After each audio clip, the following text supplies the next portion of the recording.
We just created the Board of Peace. Gaza শাসনে যুক্তরাষ্ট্রের president Donald ট্রাম্পের ঘোষিত শান্তি পরিষদে 8টি দেশ যোগ দিতে সম্মত হয়েছে। সংযুক্ত আরব আমিরাত, সৌদি আরব, তুরস্ক, মিশর, জর্দান, ইন্দোনেশিয়া, পাকিস্তান ও কাতার এই পরিষদের সদস্য থাকবে বলে বুধবার 8 দেশের পররাষ্ট্রমন্ত্রীদের যৌথ বিবৃতিতে জানানো হয়েছে।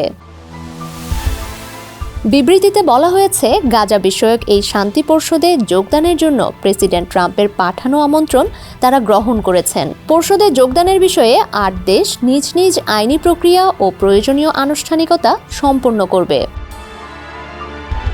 এর মধ্যে মিশর, পাকিস্তান ও সংযুক্ত আরব আমিরাত আগেই শান্তি পরিষদে যোগ দেওয়ার বিষয়টি প্রকাশ্যে জানিয়েছিল। বাকি দেশগুলো যৌথ বিবৃতির মাধ্যমে আনুষ্ঠানিক অবস্থান স্পষ্ট করেছে। পররাষ্ট্রমন্ত্রীরা ট্রাম্পের নেতৃত্বে গাজায় শান্তি প্রতিষ্ঠার উদ্যোগের প্রতি সমর্থন পুনর্ব্যক্ত করেন। তারা জানান, গাজায় চলমান সংঘাতের অবসান এবং পরবর্তী পুনর্গঠন পরিকল্পনায় তারা সক্রিয়ভাবে অংশ নেবেন।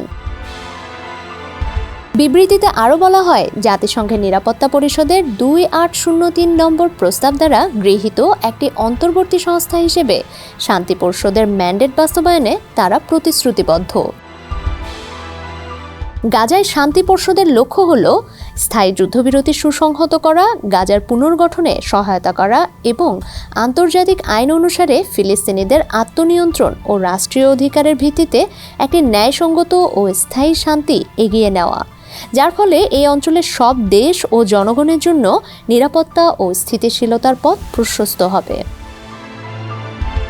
গত সপ্তাহে মিশরের রাজধানী কায়রোতে প্রথমবারের মতো জাতীয় গাজা ব্যবস্থাপনা কমিটি NGAC বৈঠক করে। গাজা যুদ্ধবিরতি পরিকল্পনার দ্বিতীয় পর্যায়ের অংশ হিসেবে এটি ফিলিস্তিনি দল হামাসের পরিবর্তে গাজার দৈনন্দিন কাজকর্ম পরিচালনা করবে। যুক্তরাষ্ট্র ঘোষণা করেছে, দ্বিতীয় ধাপের যুদ্ধবিরতি গত সপ্তাহ থেকে শুরু হয়েছে।